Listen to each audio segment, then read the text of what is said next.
ಒಂದು ನಿಮಗೆ ನಿಮ್ಮ ಕೆಲಸದ ಮೇಲಿರೋ ಪ್ಯಾಷನ್ ಯಾವತ್ತೂ ನಿಮಗೆ ಕಮ್ಮಿ ಮಾಡ್ಕೊಬಾರ್ದು. ನನ್ನ ಉದಾಹರಣೆ ಹೇಳ್ತೀನಿ ನಾನು ಸ್ಟಾರ್ಟಿಂಗ್ ನಾವೇನು ಮಾಡಿದ್ವಿ, ಟ್ರೆಡಿಷ್ನಲ್ ಆರ್ಟ್ ಅಂದರೆ ದೇವತಾ ಮೂರ್ತಿಗಳನ್ನ ಕೆತ್ತನೆ ಮಾಡುವಂಥದ್ದು. ಅದರಲ್ಲಿ ನಿಮಗೆ ಮೂರ್ತಿನ ಸೌಂದರ್ಯವಾಗಿ ಮಾಡಿದ್ರೆ ಆಯಿತು, ನಿಮಗೆ ಅಲ್ಲಿ ನಿಮಗೆ ನೀವು ಗೆದ್ದ ಹಾಗೆ.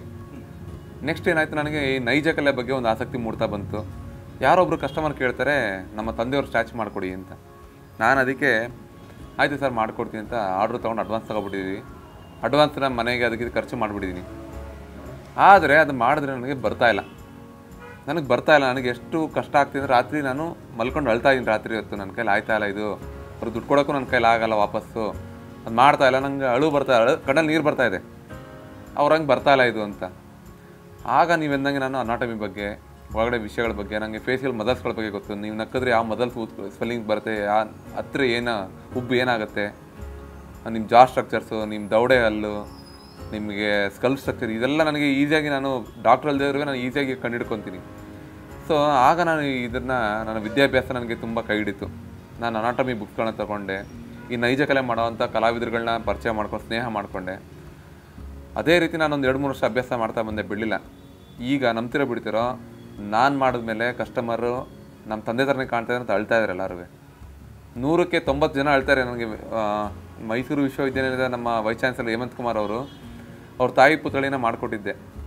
ಅವ್ರು ನಂಬ್ತಿರೋ ಬಿಡ್ತಾರೆ, ಅವ್ರಿಗೆ ಫಂಕ್ಷನ್ ಮಾತಾಡೋಕ್ಕೆ ಆಗಿಲ್ಲ. ಫಂಕ್ಷನ್ ಪೂರ್ತಿ ಅವ್ರ ತಾಯಿ ನೋಡಿದ ಖುಷಿಲಿ ಅಳ್ತಾಯಿದ್ರು. ಸೊ ಈ ರೀತಿ ನಾನು ಹತ್ತಿದ್ದೀನಿ.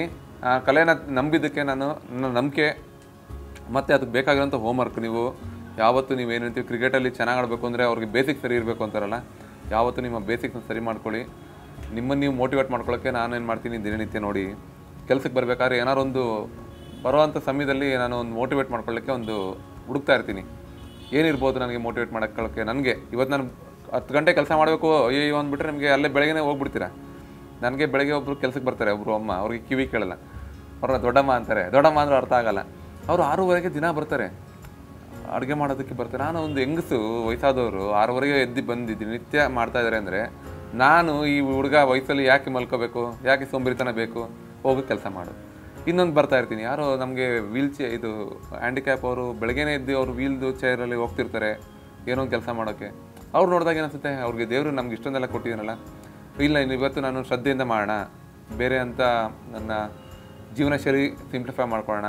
ಆಡಂಬರ ದೂರ ಇಟ್ಟರೆ ನಮಗೆ ಸಮಯ ಕೆಲಸ ಕೊಡ್ಬೋದು, ಕಾರ್ನ ಬಿಟ್ಟು ಬೈಕಲ್ಲಿ ಓಡಾಡಿದ್ರೆ ನಿಮ್ಗೆ ಸಮಯ ಉಳಿಸಿ ನೀವು ಕೆಲಸ ಕೊಡ್ಬೋದು.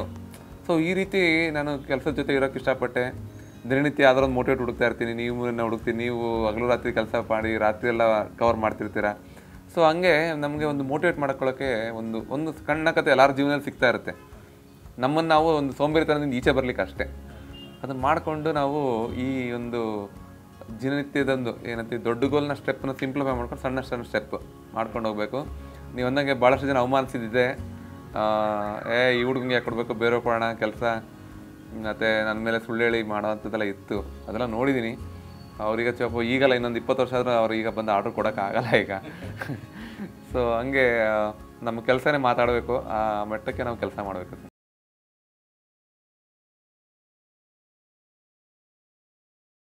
ನಾನು ಏನು ಈ ಒಂದು ಪರಂಪರೆಯಿಂದ ಕಲ್ತಿದ್ದೀನಿ, ಈ ಒಂದು ಪರಂಪರೆಯಿಂದ ಸಿಕ್ಕಿರೋ ವಿದ್ಯೆನ ಬೇರೆ ಮಕ್ಕಳಿಗೆ ಹೇಳ್ಕೊಡ್ಬೇಕು. ಮತ್ತು ಈ ಶಿಲ್ಪಕಲೆಗೆ ಒಂದು ಏನಂತೀವಿ, ನಮ್ಮ ಕರ್ನಾಟಕ ರಾಜ್ಯ ಭಾರತದಲ್ಲೇ ಮೊದಲಾಗಿ ನಿಲ್ಲಬೇಕು. ಬೇರೆ ಮೀಡಿಯಮಲ್ಲಿ ಮಾಡೋರು ತುಂಬ ಜನ ಇದ್ದಾರೆ, ಆದರೆ ಶಿಲ್ಪಕಲೆ ನಮ್ಮದು ಕರ್ನಾಟಕದ ತುಂಬ ರಿಚ್ ಆಗಿದೆ ಕಲ್ಚರು. ಮತ್ತು ಆ ಶೈಲಿ, ಹೊಯ್ಸಳ ಶೈಲಿ ಇರ್ಬೋದು, ಅದ್ರ ಬಗ್ಗೆ, ಮತ್ತು ನಮ್ಮ ಮೈಸೂರು ಶೈಲಿ ಇರ್ಬೋದು, ಇದ್ರ ಬಗ್ಗೆ ಮಕ್ಕಳುಗಳಿಗೆ ತಿಳಿಸ್ತಾ ಶಿಲ್ಪಕಲೆಯಿಂದ ಮಕ್ಕಳನ್ನ, ವಿದ್ಯಾರ್ಥಿಗಳನ್ನ ಡೆವಲಪ್ ಮಾಡಬೇಕು ಅನ್ನೋದೊಂದು ದೊಡ್ಡ ಆಸೆ ಇದೆ. ಒಂದು ದೊಡ್ಡ ಗುರುಕುಲ ನಮ್ಮ ತುಂಬ ದೊಡ್ಡದು ತಿರುಪತಿಲಿ ಮತ್ತು ನಮ್ಮ ಚೆನ್ನೈಲೆಲ್ಲ ದೊಡ್ಡ ಗುರುಕುಲಗಳಿದೆ. ನಮ್ಮ ಕರ್ನಾಟಕದಲ್ಲಿ ಒಂದು ದೊಡ್ಡ ಗುರುಕುಲ ಆಗಬೇಕು. ಮತ್ತು ನಮ್ಮ ಟೆಂಪಲ್ ಆರ್ಕಿಟೆಕ್ಚರ್ ತುಂಬ ಚೇಂಜಸ್ ಆಗಬೇಕು. ಯಾಕಂದರೆ ನಾವು ಎಲ್ಲ ಈ ಹೊಯ್ಸಳ ಶೈಲಿ, ಚಾಲುಕ್ಯ ಶೈಲಿ ಎಲ್ಲ ಬಿಟ್ಟು ಕಲ್ಲಿನ ಗೋಡೆಗಳು ಕಟ್ತಾಯಿದ್ದೀವಿ, ಕಲ್ಲಿಂದ ಗೋಡೆ ಕಟ್ತಾಯಿದ್ದೀವಿ. ನಮ್ಮ ಟೆಂಪಲ್ ಆರ್ಕಿಟೆಕ್ಚರ್ ಬಗ್ಗೆ ಒಂದು ಇಂಪಾರ್ಟೆನ್ಸು. ನಾವು ರಿನೋವೇಷನ್ಗೆ ಒಂದು 400 ಕೋಟಿ ನಾವು ಒಂದು ಸರ್ಕಾರ ಆರ್ಕಿಟೆಕ್ಚರ್ ಡಿಪಾರ್ಟ್ಮೆಂಟಿಂದ ಖರ್ಚು ಮಾಡುತ್ತೆ. ಬಟ್ ಅದನ್ನು ಮಾಡೋವಂಥ ಕೋರ್ಸು ನಮ್ಮ ಕರ್ನಾಟಕದಲ್ಲಿ ಇಲ್ಲದೇ ಇರೋದು ತುಂಬ ದುರದೃಷ್ಟಕರ. ಸೊ ನಮ್ಮ ಸರ್ಕಾರ ಒಂದು ಟೆಂಪಲ್ ಆರ್ಕಿಟೆಕ್ಚರ್ ಕೋರ್ಸ್ ಒಂದು ಮಾಡಿದ್ರೆ ಅಲ್ಲಿಂದ ಬಂದಂಥ ಇಂಜಿನಿಯರ್ಸ್ ಎಲಿಜಿಬಲ್ ಆಗ್ತಾರೆ ಆ ಕಾಂಟ್ರಾಕ್ಟ್ಗೆ, ಟೆಂಡರ್ಗೆ ಪಾರ್ಟಿಸಿಪೇಟ್ ಮಾಡಲಿಕ್ಕೆ. ಆಗ ನಮ್ಮ ಟ್ಯಾಕ್ಸ್ ದುಡ್ಡು ನಮ್ಮ ರಾಜ್ಯದಲ್ಲೇ ಉಳ್ಕೊಳುತ್ತೆ, ನಮ್ಮ ಕಲಾವಿದರೆಲ್ಲ ಸುತ್ತನೇ ಓಡಾಡುತ್ತೆ. ಇದೊಂದು ದೊಡ್ಡ ಬದಲಾವಣೆ ಆಗಬೇಕು. ಅದನ್ನು ಕೇಳೋವಂಥ ಸಮಯ ಬಂದಾಗ ಕೇಳಿ ಮಾಡಿಸ್ಕೋಬೇಕು ಅಂತ ಅಂದ್ಕೊಂಡಿದ್ದೀನಿ. Thank you very much sir. ಇಂಥ ಅನೇಕರನ್ನು ತಲುಪುವ ಕನಸಿದೆ. ನಿಮ್ಮ ಲೈಕ್, ಶೇರ್, ಸಬ್ಸ್ಕ್ರೈಬ್ ಆ ಹಾದಿಯಲ್ಲಿ ನನಗೆ ಬಲ ತುಂಬುತ್ತೆ. ಧನ್ಯವಾದಗಳು.